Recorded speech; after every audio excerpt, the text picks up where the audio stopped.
Happy Thursday. We are on day 8 of me posting every single day on YouTube to help you right now in this current moment. My name's Melvin. I just shot this video 30 minutes. Audio didn't record, but we're running it back because I'm here to help. I'm here to provide max value. And spoiler alert, we're going to talk about what's on screen here, which is contact rate. Okay. So, I'll cut right into it. You're spending thousands of dollars a month on leads. Your setters are on the phones for hours. If you're running a sales team, you have your systems, in place. You have your sales team doing what they're supposed to be doing. And at the end of the day, after all these dials, all this hard work, all this money that you've spent, you feel like you've spoken to like 5 people, right? Or 10 people, 20 people, not that many, not enough for your actual sales team to go out there, right? So you're sitting there and you're going, are the leads bad? Am I doing something wrong? Is my team not performing? Do I need better setters? Do I need better callers? Do I need to spend more money? The answer is no. The answer is none of that. And what I'm going to share with you is just some of the experiences that I've had managing a couple of these call centers and seeing like the operations on the back end. I'm going to show you exactly where your money is actually going, because most roofing companies or any home service companies, owners have absolutely no idea on how much this one thing is costing them. All right. So before we kind of go deep into the weeds, again, I want to share with you some of my experience. I've spent over 10 years working inside of these call centers. I've personally managed hundreds of salespeople, a lot of salespeople on my team across high volume outbound operations. I've seen millions of dials, thousands of reps, and I've watched this same exact problem not only in my business, but businesses that I've worked for that are, I mean, it single-handedly destroyed profitability across, I mean, more business, other businesses that I've seen. And it's a constant like denominator. It's something that's a lot of people overlook, and it's not anything that I'm like talking about in theory. I've lived in this data. Okay, so I'm gonna paint a picture for you. I'm gonna give you an analogy, and yes, I want you to stay with me for a sec, and I want you to pretend like you hire a door knocker. Okay, great guy. He's super sharp. He's got the polo shirt. Handsome dude. You can tell that he's actually really good at sales. Knows the pitch cold. He closes like a machine. You send him out to a neighborhood that you just canvassed. Beautiful storm damage everywhere. It's a perfect territory. But there is one big problem. This guy does not wear deodorant. He smells like shit. He is just BO. And I'm not talking about, oh, he's a little musky by 4 p.m. No, we're talking about full blown. Think about that one kid who just smells horrible. Like homeowners, like stepping back type of thing, like they won't even open the door. The kind of smell where someone peeks through the blinds and they're like, what is that? They see him standing there glistening in the sun, and suddenly they pretend that they're not home. They smell it through the window, right? He's knocking 100 doors a day. He's got the skills. He's got the territory, but nobody will stand close enough to him long enough to hear the pitch. Here's the thing. You, the owner, you're sitting back. You're in the office. You're looking at the numbers going, why the hell is this guy not closing? He crushed it in the interview. We crushed it in the role play. He led the huddle. Maybe the neighborhood's bad. What is it? Maybe that we need better doors to knock on. Nope, it's none of those. You need to buy that dude some speed stick. That's really all it is.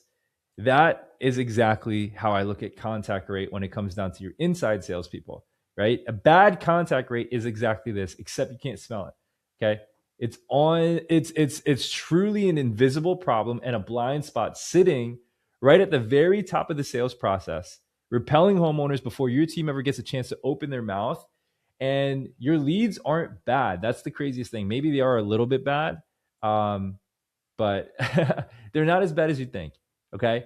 Your setters, I want you to think about your best setters. They're calling nonstop. And I mean, they might be perfectly fine, but something between the phone rings and hello is going horribly wrong. And because you can't see it, because you can't smell it, you blame something or everything downstream instead. Okay, so you invest in sales training, you overhaul your CRM, you build out fancy follow up sequences, you hire that tech guy that nurtures the leads better, you even fire setters and hire new ones. The churn is nonstop. Nothing moves because the real problem was never in the middle or the bottom of the funnel. It was at the very top, right? And that's the hardest thing about marketing. It could be a combination of all three, but if you silently ignore a lever, what ends up happening is it kills deals before they even had a chance to exist. And that's why top of funnel problems and levers are so important. You need to make sure it's like when you're pouring water in a funnel, if it's broken up top, like it never gives an opportunity to even go through the bottom part. And that's what a bad contact rate does to a roofing business. It's the deodorant problem. Okay, so we're gonna go over some math. I already wrote this math down before, but we're going to talk about contact rate, and we're going to talk about the actual numbers because this is where it gets painful. All right. So let's say you're spending 10 grand a month on lead gen, meta ads, Google, LSA, PMAX campaigns, whatever your mix is, lead aggregators. You're pulling in 500 leads a month. Okay. Your setters are dialing all day, and your true pickup rate, meaning an actual homeowner that picks up the phone and has a real conversation, sits around 5%, like what I'm putting on the screen. Okay. That's 25 conversations out of 500 leads, which means 475 leads that month, leads that you paid for, leads that came in warm, leads that, essentially where a homeowner literally raised their hand, exclusive inbound lead that says, I need a new roof. Your team never spoke to them. At $20 a lead, which is very low, should be higher. $20 for math's sake is $9,500 a month that generated a nice goose egg, zero in revenue. Not because leads were bad, but because we just didn't have the right number. And again, I want to dig into this. It's not because your setters were lazy, but because the phone never got answered. Okay. Now, what I want you to do is I want you to stretch that over a year. That's $114,000 on wasted ad spend. Okay. And this is where it gets so much worse because every one of those 475 homeowners who didn't pick up, they called somebody else.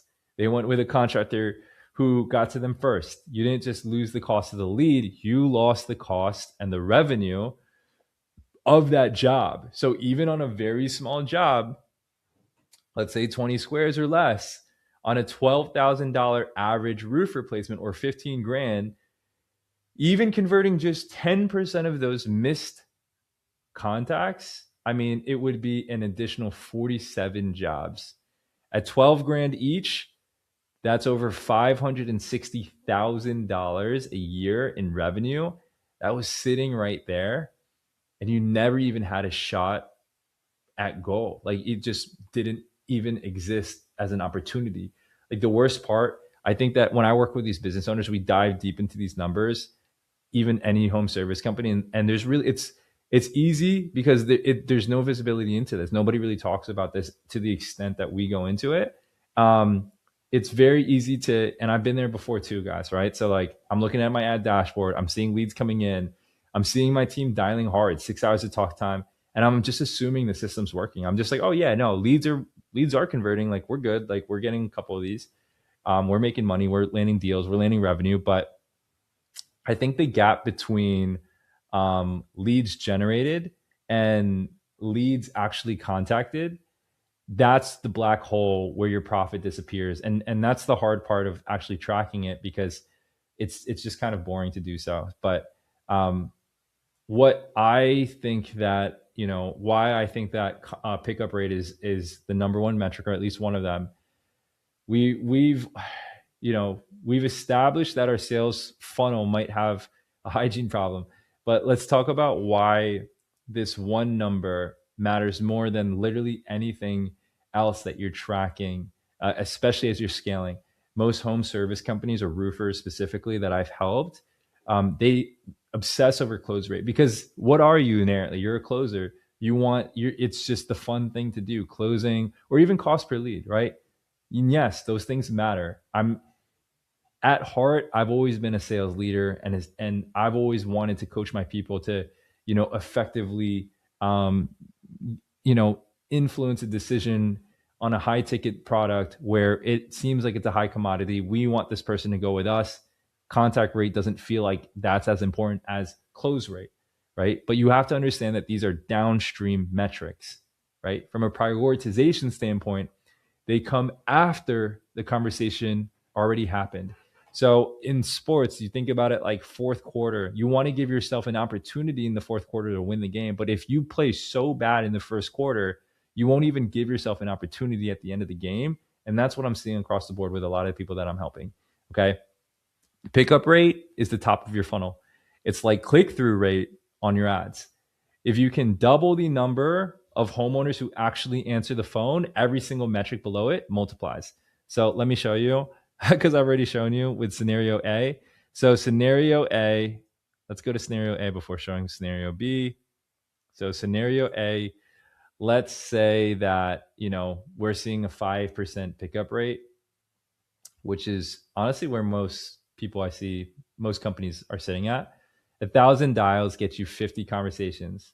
Okay. So 50 conversations, that's, at a 33% booking rate, that's about 16 appointments. Okay. 70% show rate. So your run rate, somewhere around 7 out of 10. That's 12 actual sit downs or inspections. So when you're getting 12 inspections, let's say that an average person is closing cold traffic around 25%. So stay with me. 25% is around 3 jobs sold. Okay. So if we're keeping it consistent with a $12,000 average ticket, that's 36 grand top line revenue that's hitting your company bank account. Okay. That's scenario A. We're going to go scenario B, and we're going to keep a lot of things exactly the same. Scenario B, it's the same 1,000 dials. Okay. Scenario B, it's the same person too. Okay. But now you get 100 conversations just because the pickup rate has changed, as essentially increased and doubled. Just the pickup rate. That's it. We didn't do anything different, right? Same script, same process, same training, same inputs that we're putting, same amounts of work that we're putting as the owner into the business. The only thing is that people are picking up, right? That means that out of those 100 conversations, if we keep the booking rate the same, we're getting 33 appointments now instead of 16 appointments. Those 33 appointments turn into 23 inspections. The 23 inspections turn into 6 jobs closed. Okay. So same close rate, same team, same everything, but double the revenue, $72,000, an additional 36 grand. It doesn't seem like that much, but obviously that adds up. Okay. Here's what should really get your attention. Even if doubling the pickup rate somehow made your sales team 10% worse at everything else. So let's say that we had a lower booking rate. Let's say we had a lower show rate. Let's say we had a lower run rate and a lower close rate. You'd still come out ahead. You'd still close more jobs than before, right? So that's how powerful this one lever is. And that's why we focus on it so much. Pickup rate beats sales training sometimes. It beats follow-up automations. Obviously, if you're completely not working on contact rate at all and it's just like at 1%, 2%, 3%, there's so much meat on the bone. If your contact rate is already sky high, obviously sales training beats pickup rate, right? The percentage is higher, it's not going to move the needle as much, but you have to kind of diagnose how bad your pickup rate is. It does. I would rather prioritize on pickup rate if it's that low because it beats CRM workflows. It's the multiplier that sits above everything else in your business, and almost nobody is paying attention to it. I think that's the craziest thing. Nobody actually looks at it. Okay. On top of all this, there's this speed to lead problem, speed to signal. And you guys know, I mean, I talk about it all the time in the videos, but MIT, Harvard, HubSpot, they did a study across, I don't know, 16,000 businesses. They found that if you contact a lead within 5 minutes of them opting in, you are 100 times more likely to close that deal not twice as likely, but 100 times as likely. I had a really good friend of mine end up buying a franchise, and the biggest takeaway that he got owning his business, he's this very skilled business owner, and then getting a franchise, like operating and purchasing a franchise, was how systematized the franchise company was at exactly this. When you think about franchise companies, the reason why they're so successful, they have the systems in place. They have the formula that works. It's just about copying that, right? So I want you to think about what that means for roofing. A homeowner fills out your form on your landing page because they noticed the leak or they just saw your marketing from before and they recognize you. You've worked so hard to market to them, and finally they opted in after seeing multiple ads. They're motivated right now, right? Finally, they're saying, you know what? I'm giving the nice guy a shot. Think about it like the nice guy syndrome. I'm giving the nice guy a shot. It's not going to last long, right? In 5 minutes, they're filling out the next contractor's form. In 15 minutes, they've submitted 3 or 4 requests, and whoever calls first wins. Okay. If you are like not on it, I mean, the expiration date of that attention and that care towards the problem or the product that you're um, solving or providing, the next person's, it's that's the craziest thing about this day and age. It's so easy to find the next person. If you think about referrals, somebody refers you as a roofer, they're probably not going to refer 2 or 3 people. It's rare. They only refer one person. So referrals, you could get away with calling them back later, not as quickly, because there's only one option. In this day and age, there's a lot of options. Okay. And speed to that option is it's a direct correlation with our speed to their options. We have to be the first option. Okay. So most roofing companies, they rely on a setter seeing a notification, maybe a Slack message, then manually dialing it out. But by the time that happens, the homeowner has, cooled off, gotten distracted, already picked up someone else's, call. If you can automate that process so a new opt-in gets routed to an available setter in under like 5 seconds, and then that setter pre-qualifies and then gets live transferred to someone who's going out there in the field, who's already out there in the field, that's not just a faster call. It's an entirely different sales process and conversation and level of trust and respect from the homeowner. The homeowner remembers, what they submitted. They'll still be standing in front of all the damage, and they're now impressed because they're like, wow, this company's on top of it. They're already here, and I literally just put this request in. Okay, so I think that that's something that you really have to prioritize. Those small percentages really make a massive shift more than it seems. Okay. Here's the part that genuinely should concern you if you're running any sort of outbound operation. The standard playbook. So the standard playbook is generally double dial, triple dial, call the same homeowner 5 or 6 times a day, call after hours, dial on Sundays. That's not just aggressive. A lot of it is flat out illegal under the TCPA and state level regulations, right? So I've working with these companies for a very long time. You learn what states, prohibit recording the call. You learn about what states are stricter on these rules and regulations for texting and calling, as they should, right? But there are state by state restrictions on when you can call. And there are rules about calling during declared states of emergency, which matters in roofing because storm season is exactly, when you're ramping up outbound.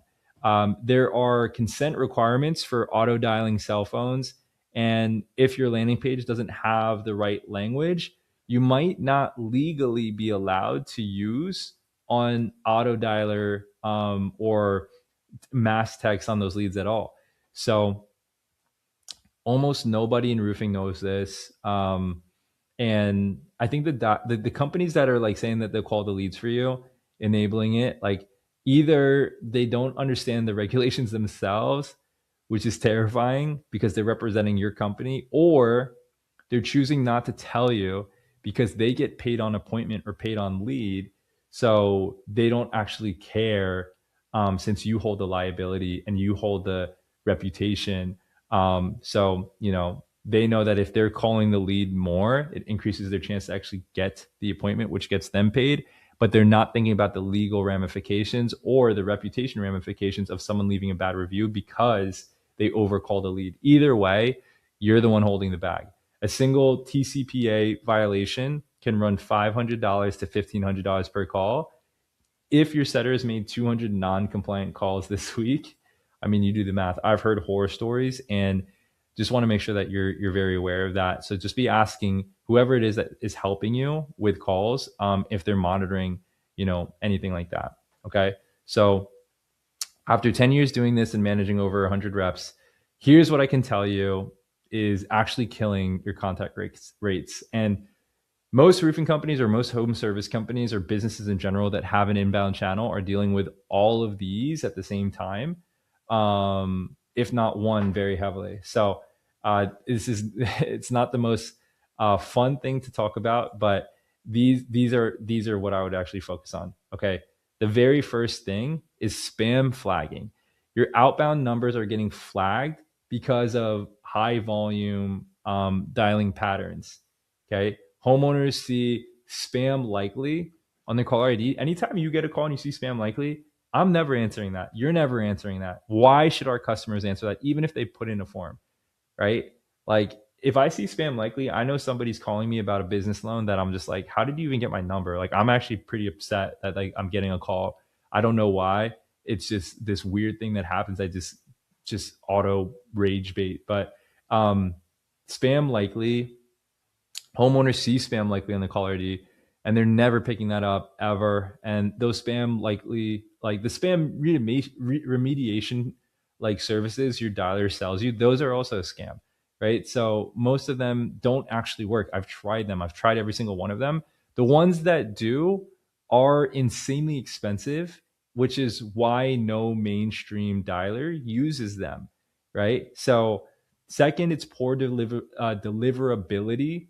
This is different from spam likely, and it's completely invisible to you. So your calls are being routed poorly at the carrier level because your dialer's infrastructure is cheap. So if you're seeing a ton of calls, this is what it sounds like. You call straight to voicemail, not even a ring a few times. And it's not like on do not disturb mode, because if you call it again, straight to voicemail right away. If you're monitoring or you have a manager that's, on the calls and they see that happen a lot, I would try to see how often that's happening. Because that's a carrier level problem. Your team cannot fix that by dialing harder. And I've been there. I've seen dials where it was just way too high of a dial count. And right away, I'm just like, guys, it doesn't matter. You just got to keep working harder, working harder. But it's like trying to open a door that's a vault that's locked. It's like, just because I'm pushing harder on a door that's locked, it doesn't mean that it's going to open. Honestly, what it's going to do is it's going to tire out my team and make them worse, and think that the other doors that I'm trying to open are also locked. Okay. So sometimes what it comes down to is just culture. If your team is dialing all bad numbers, what kind of culture does that really build? What kind of momentum does that build? What kind of engagement does that foster? It's stuff that you cannot track, because those are the unwritten effects and the byproducts of calling numbers that just don't pick up, right? Versus if you have numbers that pick up, you get momentum, you get jacked up, you get excited, you have more shout outs in the chain, right? So it's just a domino effect. All right. So first was spam flagging. Second was poor deliverability. Third, burned numbers. Burned numbers.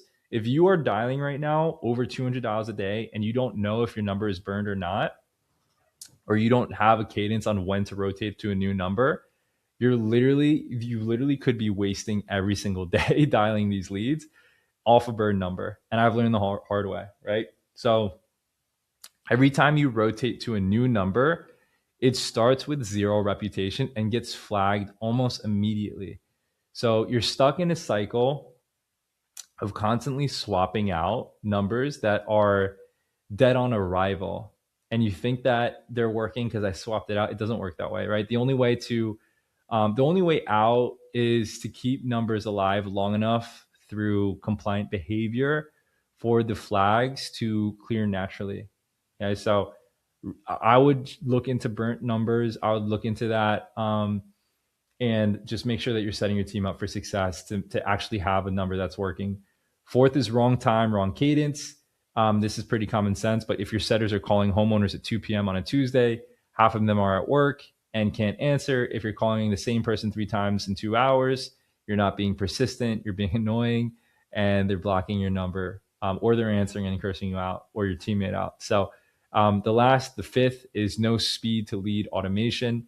So lead comes in and just sits there until somebody manually grabs it. By the time your setter dials, the homeowner is already on the phone with another contractor. So there's a lot of obviously very small nuanced things too. Like you want to make sure that you're texting the lead saying, hey, it's so-and-so, hey, it's John. So that when you do call, the number will say maybe John, right? So the timing of the text 2 seconds prior to the call is very big. I see people just call right away without texting.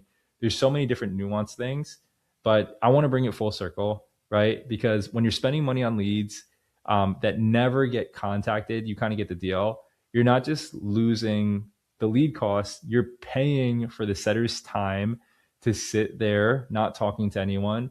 You're paying the sales team to not perform. You're paying for a worse team culture. You're paying for the software, the CRM. You're paying for the dialer. You're paying for the overhead. You're paying for the management. You're paying for the manager to get more frustrated because the team's not doing well, all to support a system that's converting a fraction of what it should. Okay. I've run the numbers across enough operations to know this. Most companies could generate the same revenue with 40 to 50% fewer leads if their contact rate was meaningfully higher.